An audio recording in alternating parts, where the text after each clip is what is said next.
Aku lapar sekali mau makan. Kau ini sangat rakus.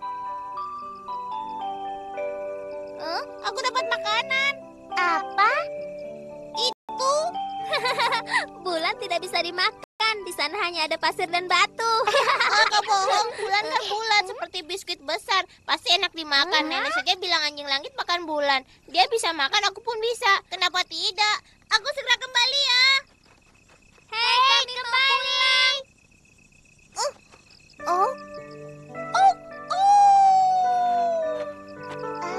Lihat apa yang terjadi pada bulan itu. Ada apa itu? Lubang hitamnya semakin besar.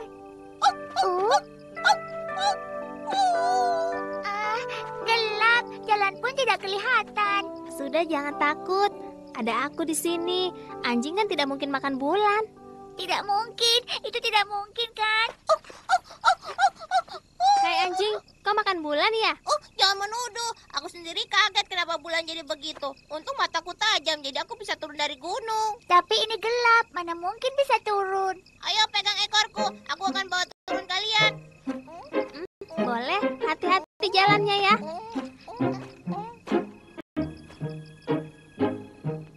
Wah, itu bagus sekali. Kita melihat gerhana bulan. Apa? Gerhana bulan?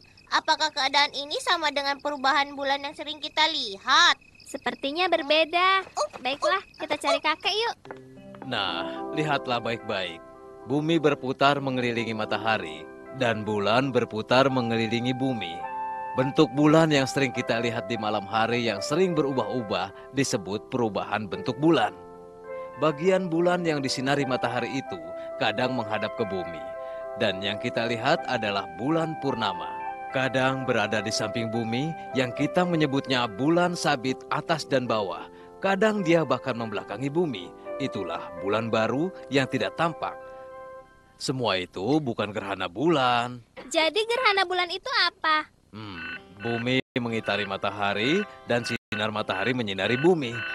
Karena itulah, pada saat bumi membelakangi matahari terdapat bayangan gelap. Dan saat bulan mengitari bumi sampai di bayangan gelap tersebut, dia pun tidak mendapat sinar dari matahari. Karena itulah, kita tidak bisa melihat bulan. Saat inilah terjadi gerhana bulan. Kalau begitu, gerhana bulan pasti terjadi saat bulan purnama. Berarti sebelum dan sesudah tanggal 16. Betul. Tanggal lain, bulan tidak akan masuk ke bayangan gelap bumi. Itu berarti setiap bulan mungkin terjadi gerhana bulan. Mungkin. Tapi karena jalur yang dilalui bulan dan yang dilalui bumi tidak sama, karena itulah bulan sering keluar dari bayangan gelap itu. Makanya tidak akan terjadi gerhana bulan. Hanya saat matahari, bumi, dan bulan berada di satu garis lurus atau mendekati satu garis lurus dan bulan memasuki bayangan gelap tersebut, maka saat itulah akan terjadi gerhana bulan. Lihat alat peraga kurang seru. Kalau bisa lihat ke langit, itu baru seru. Ucapan anjing benar. Kakek, bawalah kami ke sana. Baiklah, kakek akan mengajak kalian naik pesawat antariksa ke sana.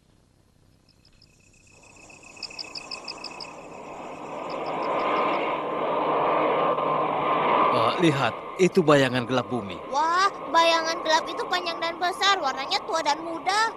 Betul, bayangan gelap bumi ini terbagi atas bayangan dasar dan bayangan samping.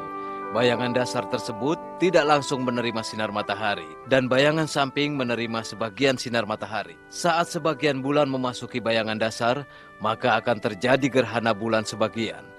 Dan saat seluruh bulan masuk ke bayangan dasar, maka akan terjadi gerhana bulan penuh. Lihat, bulan segera memasuki bayangan gelap bumi. Iya, akan terjadi gerhana bulan. Anak-anak, kalian harus ingat, gerhana bulan terjadi saat bumi menghalangi matahari menyinari bulan. Ya, aku lihat. Kek, seperti yang dikatakan nenek, bulan dimakan anjing langit. Itu kan salah ya, Kek? Kalian masih mencurigai aku makan bulan ya?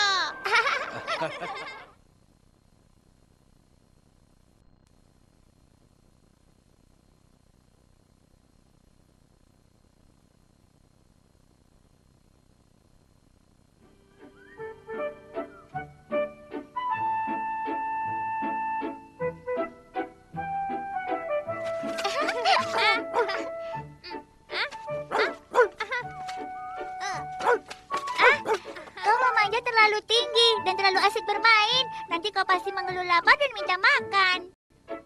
Tenang saja, aku tidak akan curi makan bulan lagi. Tapi kalau siang hari jangan mencuri matahari ya. Hah? Kenapa hari menjadi gelap? Hati-hati, nanti bolanya jatuh ke air. Wah, cepat lihat. Ada apa dengan matahari? Terjadi gerhana bulan lagi. Tidak mungkin. Sekarang kan siang hari. Nenek bilang anjing langit makan matahari. Sekarang matahari dimakan dia lagi. Menakutkan. Ah, anjing langit makan matahari lagi. Kali ini jangan memfitnah aku lagi. Tidak, sebenarnya tidak ada anjing langit yang makan bulan atau matahari. Mungkin ini gerhana matahari. Apa? Gerhana matahari? Betul, gerhana matahari sudah terjadi. Kenapa terjadi gerhana matahari? Mari, kita bicara di rumah saja. Jalannya tidak kelihatan. Jangan takut, gerhana matahari lebih singkat daripada gerhana bulan. Segera akan terang. Lihat, matahari sudah muncul. Kita pulang dulu. Kita lihat di komputer. Sebenarnya apa yang disebut gerhana matahari? Silakan. Silakan kakek matahari dan nenek bulan keluar. Anak-anak, apa kabar? Aku matahari. Aku bulan, aku bumi. Mengenai kegiatan kami, kakek pengetahuan, tolong beritahu anak-anak ya. Bumi berputar mengelilingi matahari dan bulan berputar mengelilingi bumi. Suatu hari, saat bulan ada di antara bumi dan matahari dan kebetulan hampir membentuk garis lurus, bayangan bulan sampai pada permukaan bumi. Wilayah yang kena bayangan bulan tersebut akan menjadi matahari tertutup oleh bulan. Saat itu, seluruh matahari tertutup oleh bulan. Maka gerhana yang muncul disebut gerhana matahari penuh. Saat bulan hanya menutupi pusat matahari, maka akan muncul gerhana matahari cincin. Saat sebagian matahari tertutup, yang muncul adalah gerhana matahari sebagian. Bayangan panjang bulan ini terdiri bayangan dasar, bayangan separuh, dan bayangan separuh semu. Dalam wilayah bayangan dasar, kita bisa melihat gerhana matahari penuh. Dan dalam wilayah bayangan separuh, bisa melihat gerhana matahari sebagian. Dan dalam wilayah bayangan separuh semu, bisa melihat gerhana matahari cincin. Proses terjadinya gerhana matahari penuh bisa dibagi 5. Dibagi atas kontak pertama. Banyak sekali proses terjadinya gerhana matahari. Anak-anak, aku rasa kalian sudah mengerti tentang gerhana matahari, iya bukan? Iya, mengerti. Tidak ada anjing langit yang makan matahari. Setiap tahun, di bumi akan terjadi 2 hingga 5 kali gerhana matahari. Sebaiknya kita lihat ke langit saja. Betul, Kek. Biarkan kami melihat ke langit lagi. Betul, 2 bulan lagi kakek akan membawa kalian ke langit di atas lautan Atlantik. Bagaimana? Wah, kali ini kita naik UFO. Kali ini kita mau menganalisa gerhana matahari dari tempat yang berbeda-beda. UFO bisa terbang dengan cepat. Karena itulah kita terbang dari laut timur dulu, menuju barat. Wah. Wow, kita sudah sampai di langit lautan Atlantik. Kalian pakai kacamata hitam untuk menganalisa gerhana matahari. Bulan menuju bagian tengah matahari dan bumi. Gerhana matahari pun terjadi. Bayangan bulan menyapu lautan Atlantik. Mari kita masuk ke dalam bayangan sebagian bulan untuk menganalisa. Lihat ke arah matahari. Dari sini bisa melihat gerhana matahari sebagian. Mari kita terbang ke bayangan dasar bulan. Lihat, kita telah melihat gerhana matahari cincin. Sekarang kita mendarat di pulau itu, ke ujung bulan. Mari kita selidiki.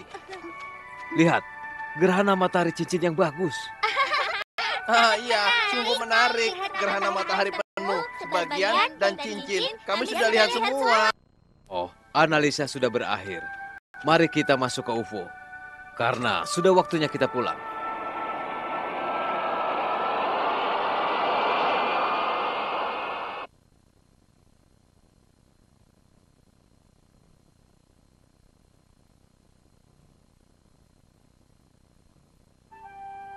Sejak manusia diciptakan, Mereka selalu berpikir bisa terbang ke langit seperti burung.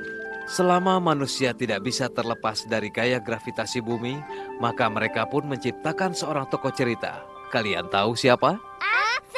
Hmm, Asik, asik. Hai, aku datang. Sung Bokong, kau ditarik gaya gravitasi ke bawah ya? Aku adalah Sung Bokong. Gaya gravitasi bumi tidak bisa mempengaruhiku. kau tahu apa yang dimaksud dengan gaya gravitasi bumi? Gaya gravitasi bumi bagai tangan-tangan yang tidak tampak. Segala sesuatu jatuh, maka bumi akan menariknya. Kalau kau tidak percaya, lihat saja. Hup. Nah, lihat.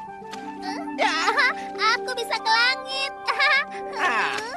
Aku ingin menjelaskan pada kalian. Kalian tidak mampu terlepas dari gaya gravitasi bumi sehingga tidak bisa ke langit. Tolong beritahu kami, kenapa kami tidak bisa terlepas dari gaya gravitasi bumi? Aku sendiri tidak tahu. Kakek, tolong beritahu pada mereka.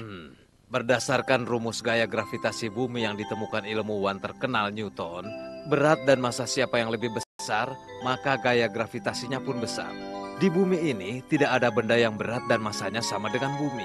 Karena itulah mereka hanya bisa ditarik oleh tangan-tangan tidak tampak dari bumi tersebut. Oh, seperti main tarik-tarikan. Siapa yang kuat, dia akan tertarik. Betul, berat benda disebabkan oleh gaya gravitasi bumi. Karena itulah berat badan mereka pun bisa berubah-ubah. Semakin dekat dengan permukaan bumi, dia semakin berat. Dan semakin jauh, Itu semakin ringan. berarti seandainya di permukaan bumi berat kita 30 kg, maka sampai di langit berat kita tidak sampai 30 kg. Betul. Kalau tidak percaya, kita bisa coba. Mari kita melakukan percobaan perubahan berat. Aku ingin tahu berapa berat mobil itu sekarang. Lihat timbangannya dulu. Oh, 1000 kilogram. Baiklah, silakan kalian terbang. Sudah melewati awan. Aku lihat dulu. Sekarang kita berada di ketinggian 3000 mil. Ping Ping, sekarang berapa beratnya? Cuma tinggal 999 kilogram. Turun 1 kilogram. Jika kita menaruh mobil ini di puncak Himalaya dengan ketinggian 8000 mil, maka beratnya akan berkurang 3 kilogram. Jika kita terlepas dari gaya gravitasi bumi, maka semuanya akan tidak punya berat. Karena gaya gravitasi bumi merupakan tangan-tangan tidak tampak. Kenapa sekarang mereka tidak menarik kita, Kek? Oh, karena kekuatan mengangkat baling-baling kita lebih besar dari gaya gravitasi bumi terhadapnya. Makanya dia bisa terbang di langit dengan bebas. Jika kita menghentikan mesin, maka gaya gravitasi bumi akan menariknya ke bawah. Kalau tidak percaya, kita lihat saja. Jatuh. Aduh, jatuh. Kakek, cepat hidupkan mesin. Oh, sekarang kita turun. Ping Ping, lihat. Berat mobil kembali ke semula lagi. Hebat sekali. Kakek pengetahuan, bagaimana manusia di bumi bisa terlepas dari gaya gravitasi bumi? Pertanyaan yang mudah. Asal naik roket, maka dia bisa terlepas dari gaya gravitasi. Anak-anak, kita naik roket lagi. Maka kalian akan mengerti. Ayo. Biar ku kejar. Karena kecepatan roket lebih besar dari helikopter, karena itulah mereka bisa terlepas dari gaya gravitasi bumi untuk menuju keluar angkasa. Anak-anak, kita sudah terlepas dari gaya gravitasi bumi. Ya, Sudah sampai di luar angkasa. Ayo kita main. Halo teman-teman, karena kalian sudah terlepas dari gaya gravitasi bumi, sehingga berat kalian kini menjadi 0. Ping Ping, ayo tangkap aku, ayo. Aku datang. Tangkap. Ayo turun. Aku bisa mengangkat dan menurunkanmu.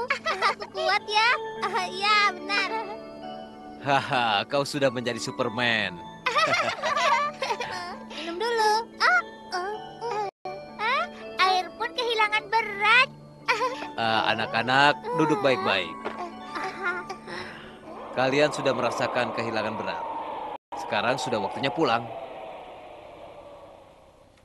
Aku sudah pulang. Gaya gravitasi bumi lagi.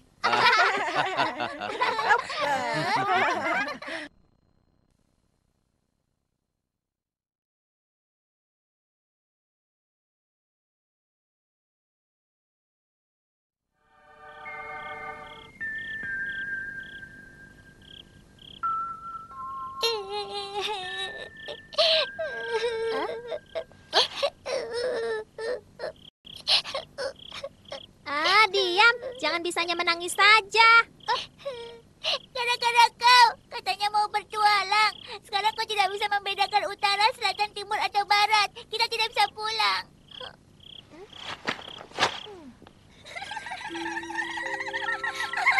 Ada anak bodoh. Siapa yang tertawa ya? Wah, bahaya ini. Masa telingaku bermasalah? Anak-anak, saat kau tersesat di malam hari, kau boleh mencari bintang kutub utara. Saat menemukannya, kau akan menemukan arah yang kau inginkan. Bintang kutub utara. Bintang kutub utara. Kau sudah menemukannya? Bintang di langit kan banyak. Bagaimana bisa mencarinya? Tegak, berdiri di tempat. Aku Tiansu. Aku Tianxian. Aku Tianci. Aku Tianchuan. Aku Yiheng. Aku Kayang. Aku Yakuang. Kami membentuk bintang tujuh utara. Ada orang menyebut kami bintang utara. Karena bentuk kami seperti sendok buah. Karena itulah disebut bintang sendok buah. Ping-ping, lihat. Mirip sendok kuah. Ada yang memanggil kami ekor beruang. Ekor beruang.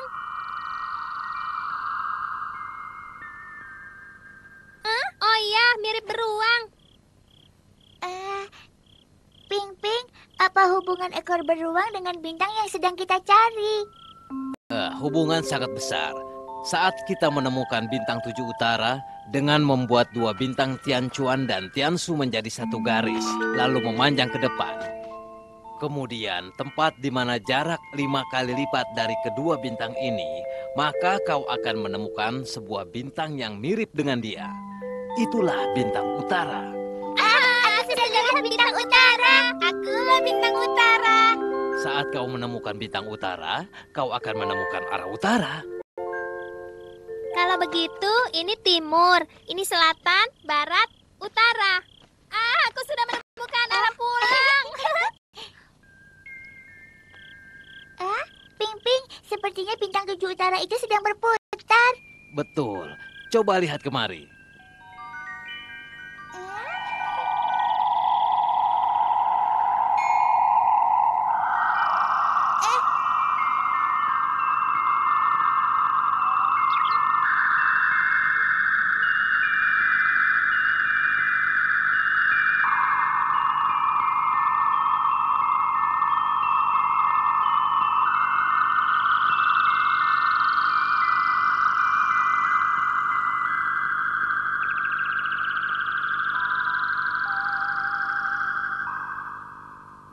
Di sini rasanya lebih nyata.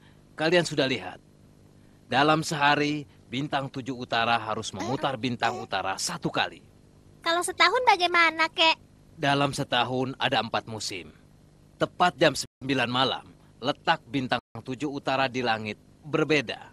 Saat dulu tidak ada kalender, maka manusia pun memakai bintang utara untuk memperkirakan musim. Bintang utara mengarah ke timur, musim semi tiba, bunga bermekaran.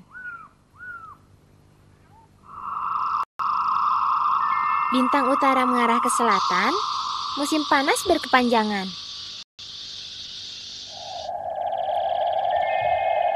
Bintang utara mengarah ke barat, angin musim gugur meniup daun yang berguguran. Bintang utara mengarah ke utara, hujan salju di bumi. Tidak kusangka bintang utara masih bisa meramal musim. Oh, dia bahkan bisa dipakai untuk menghitung waktu. Oh ya? Tidak hanya bintang utara. Di galaksi ini masih banyak gejala aneh dan menarik yang menunggu kita untuk mengungkap dan mempelajarinya.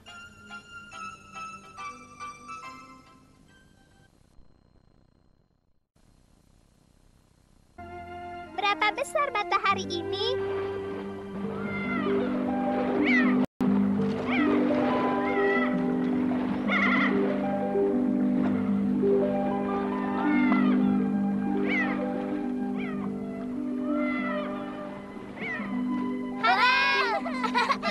Mataharinya sudah terbit.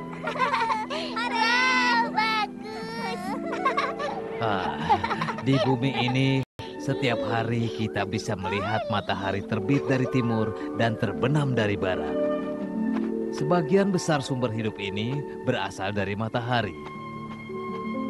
Jika tidak ada matahari, berarti tidak ada makhluk hidup dan kelangsungan hidup. Jadi boleh dibilang, matahari merupakan ibu dari bumi ini. Kapal laut mengandalkan kapten dan makhluk hidup mengandalkan matahari. Iya, Kek, itu benar. Sejak kita pergi ke matahari untuk berkenalan dengan ke-9 anaknya itu, sudah lama kita tidak ke sana lagi. Kakek, aku merindukannya. Kita pernah memecahkan rahasia ke-9 anaknya, tapi tidak pernah tahu seperti apa matahari itu. Kakek pengetahuan, bawalah kami ke sana lagi. Bagaimana, Kek? Iya, Kek. Baiklah, Ayo bawa jangan kami ke berisik sana, ya. Kek. Ayo. Kakek akan bawa kalian ke sana.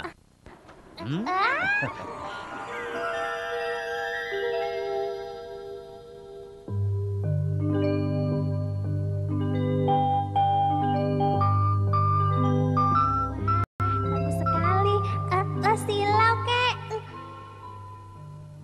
Hai sobat, kalian datang lagi. Selamat datang.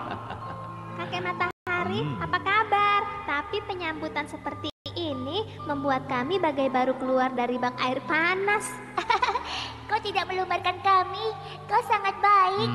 Kedua anak ini terus berteriak ingin menjengukmu. Katanya dulu kau memperkenalkan ke-9 anakmu kepada mereka, tapi tidak memperkenalkan dirimu sendiri. Mereka ingin tahu sebenarnya siapa kau. Sebenarnya aku adalah sebuah bola api. Lihatlah baik-baik. Bagian luarku terdiri dari 3 lapisan. Lapisan fotosfer, kromosfer, dan korona. Ketiga lapisan ini disebut energi matahari. Suhu mereka berbeda-beda. Suhu di fotosfer bisa mencapai 5.500 derajat Celcius.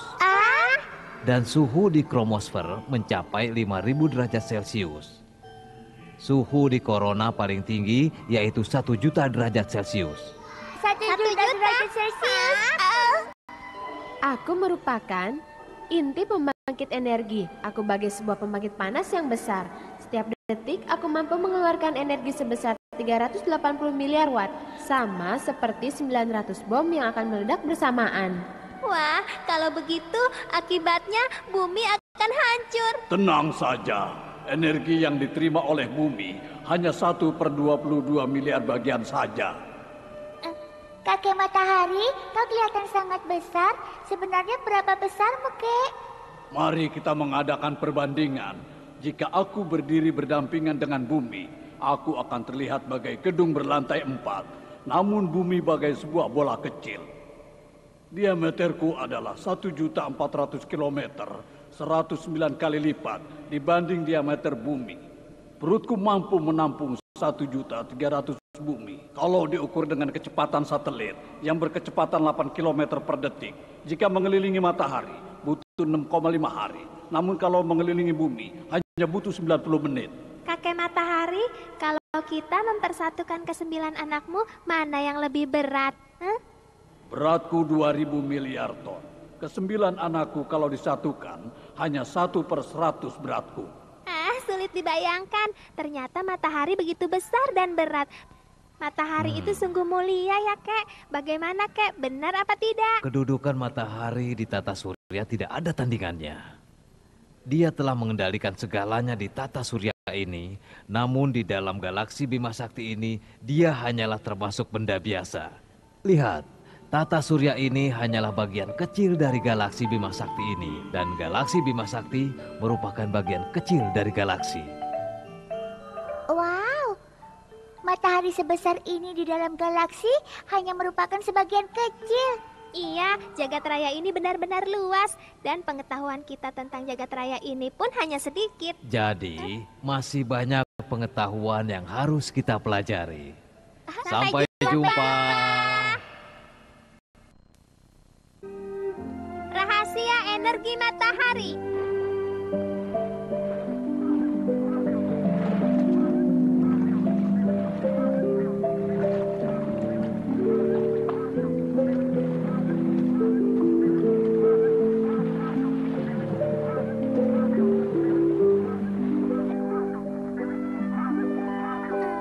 Orang jadi hitam kena matahari. Iya, karena panas sekali.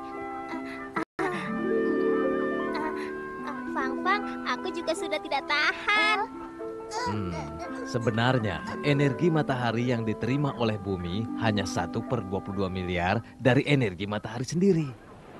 Wah, sedikit sekali. Benar-benar tidak berarti. Setiap detik matahari memancarkan energi sebesar 386 miliar. Jika kita memasukkan seluruh air laut di bumi ke dalam wajan, jika dipanasi dengan sinar matahari, maka air laut segera kering. Wah, hebat sekali. Iya ya. Kalau benar hebat. Bahan bakar apa yang ada di dalam matahari ya? Aku rasa pasti batu bara. Mungkin bensin. Anak-anak, jangan asal menebak. Usia matahari sudah mencapai 47 miliar tahun. Jika sumber bahan bakarnya adalah batu bara dan bensin, paling lama 24.000 tahun sudah habis terbakar. Luar biasa. Kalau begitu sebenarnya matahari itu apa? Oh iya, Kek. Tolong beritahu pada kami. Aku benar-benar tidak tahu. Baik. Lihat ini. Ini adalah teropong khusus. Dari sini kau bisa melihat bagian dalam matahari.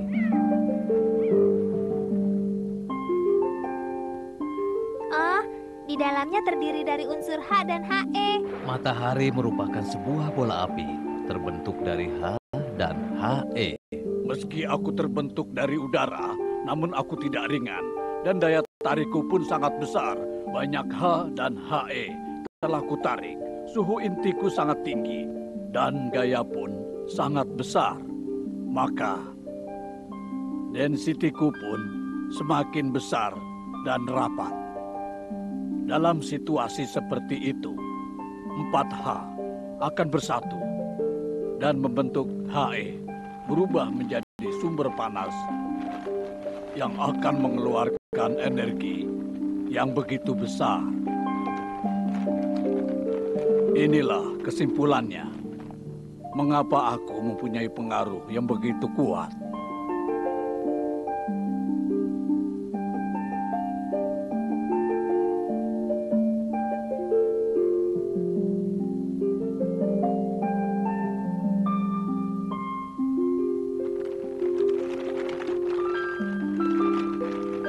Baiklah Ping-Ping, Pang-Pang, mari kita lihat proses ini kembali. Energi matahari berpancar dari intinya, kemudian melepaskan sinar dan panas yang besar menyinari bumi kita. Kalian bisa melihatnya. Kalian sudah lihat bukan? Energi matahari merupakan reaksi dari unsur di dalam intiku. Itu berarti dalam inti bumi yang panas dan bertekanan tinggi, setiap 4 buah H akan membentuk sebuah He dan melepaskan energi yang besar. Meletus. Tapi kenapa He bisa melepaskan energi sebesar itu, kakek matahari? Tolong jelaskan pada kami. Oh, ini harus ditanyakan pada kakek pengetahuan. Anak-anak, dengarkan baik-baik ya. 4 buah H keluar dari matahari dan mengadakan percobaan di neraca. Mari kita biarkan mereka berubah menjadi sebuah He. Maka kadar pun berubah.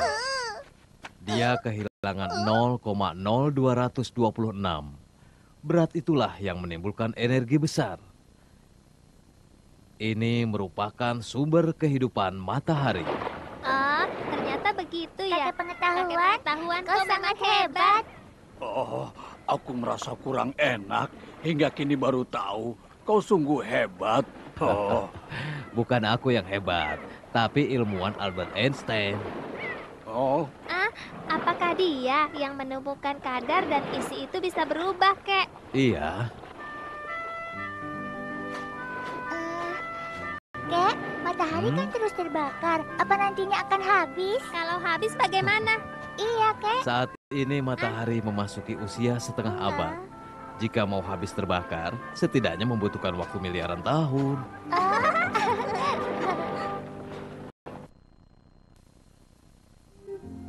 Keluarga besar Tata Surya.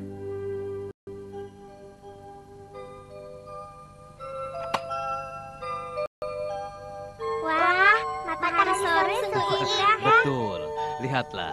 Setiap kali matahari terbenam, ada sebuah bintang berwarna merah muncul dari timur. Aku sudah lihat.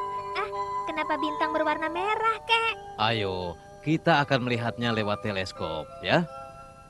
Ayo, Ping Ping, lihat. Bintang ini memang berwarna merah, namun kedua kutubnya berwarna putih. Bintang apa ini? Ini adalah Mars, saudara bumi kita. Bumi juga punya saudara, Kek. Ada, dan tidak hanya satu. Mereka semua merupakan anggota keluarga besar Tata Surya. Keluarga besar Tata Surya. Iya, mari kita terbang ke Tata Surya untuk melihatnya. Ayo.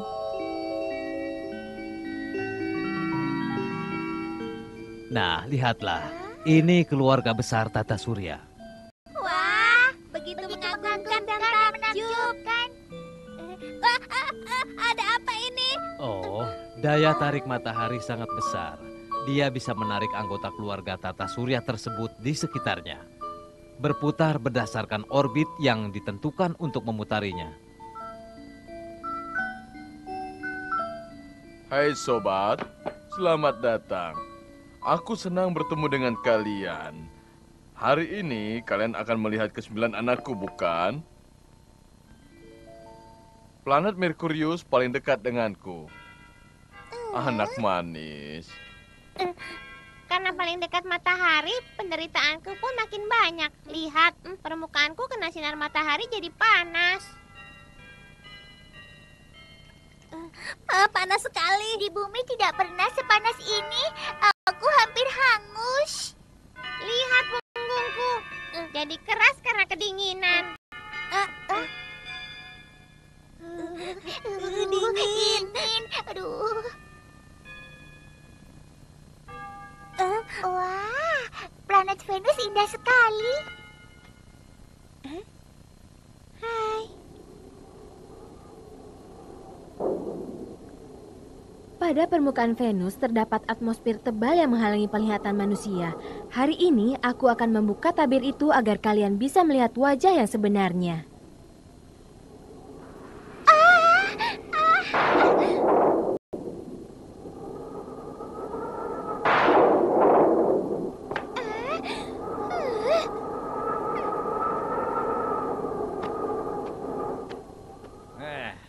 Aku adalah si sulung, disebut planet Jupiter.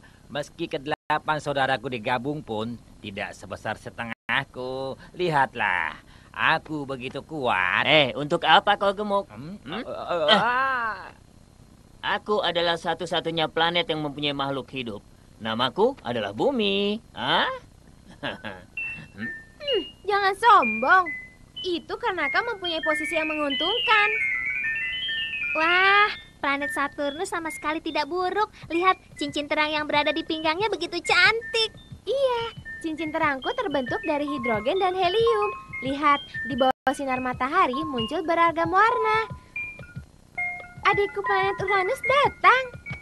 Aku datang. Masa jalannya seperti itu? Kau tidak bisa. Aku adalah planet yang berjalan terbalik. Aku planet Neptunus dan dia Pluto. Hai, jarakku paling jauh dari matahari dan orbitku lebih terang dan paling panjang dibanding planet-planet lainnya.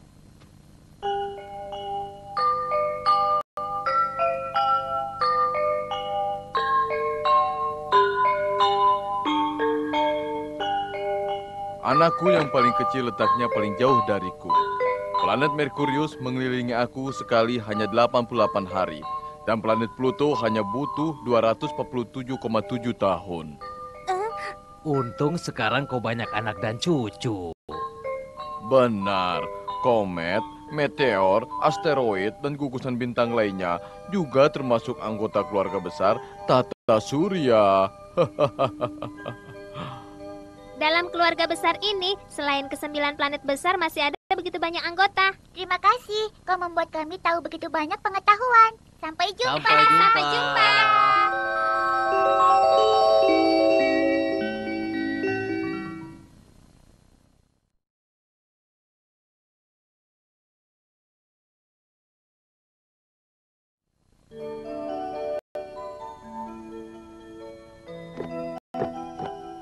Ini miniatur luar angkasa? Iya.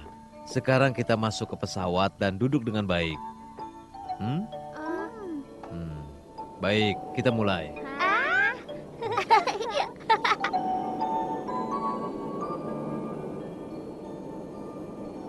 Pang-pang, Ping-ping, apa yang kalian rasakan? Ayo katakan.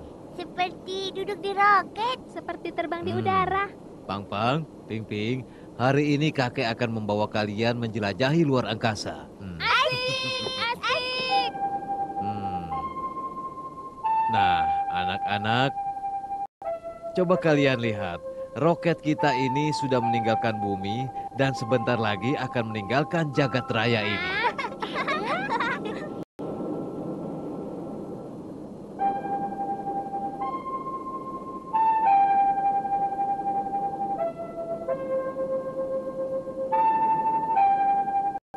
Kakek, bintang itu sedang bergerak.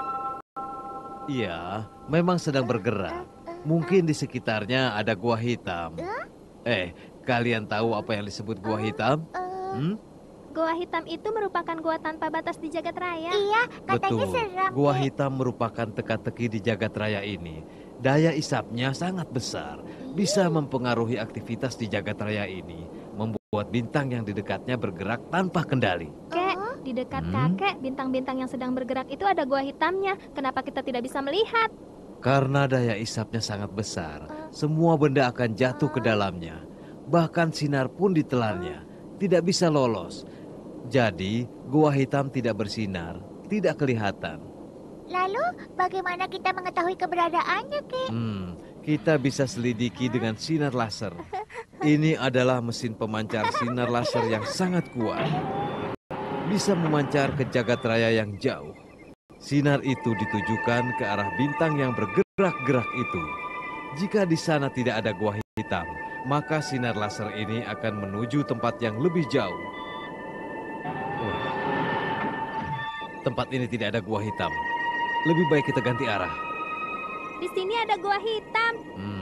Gua hitam ada di posisi ini. Wah, sebuah bintang ditelannya. Aku ingin tahu kalau pesawat kita lewat di sampingnya, apa akan ditelan juga, Kek? Oh, pasti. Jika memasuki wilayah gua hitam, semua benda tidak akan lolos. Hantu seram, lebih baik jauhkan saja. Bagaimana terbentuknya gua hitam itu, Kek? Karena tidak ada sinar, hingga kini tidak ada yang melihat seperti apa bentuknya. Jadi bagaimana terbentuknya, belum ada teori yang meyakinkan. Tapi para ilmuwan sudah membuktikan bahwa gua hitam merupakan bintang yang sinarnya sudah meredup. Jika sebuah bintang mencapai usia tertentu dan sinar serta panasnya sudah habis, dia akan berubah menjadi benda angkasa yang rahasia, yaitu gua hitam. Daya isapnya sangat besar, bisa mengisap benda sekitarnya, dan saat dia menelan benda tersebut, maka dia akan memuntahkan tenaga radiasi yang sangat besar. Tenaga radiasi yang dimuntahkan gua hitam ini, apakah bisa dipakai oleh manusia, Kek? Bagus, idemu sungguh bagus. Sejalan dengan perkembangan ilmu pengetahuan, suatu hari teka-teki gua hitam akan terkuak oleh kalian. Jika suatu hari manusia di bumi bisa memakai teknologi tinggi, mengumpulkan tenaga radiasi dari gua hitam ini, benar-benar merupakan tenaga yang tidak habis diambil dan dipakai. Bahaya, kita berada di dekat gua hitam. Dia akan menelan kita.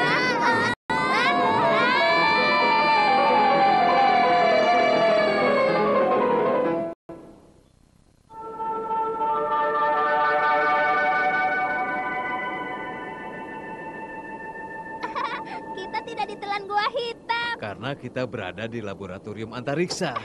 Mirip luar angkasa ya. Apakah matahari akan menjadi tua dan berubah menjadi gua hitam? Berarti saat itu bumi kita pun akan ditelan matahari yang berubah jadi gua hitam ya, Kek? Berdasarkan perkiraan para ilmuwan, matahari bisa bertahan selama 100 miliar tahun. Sekarang usianya masih muda. Sejalan dengan perkembangan ilmu antariksa, masa depan manusia akan semakin terang. Kalian tenang-tenang saja ya.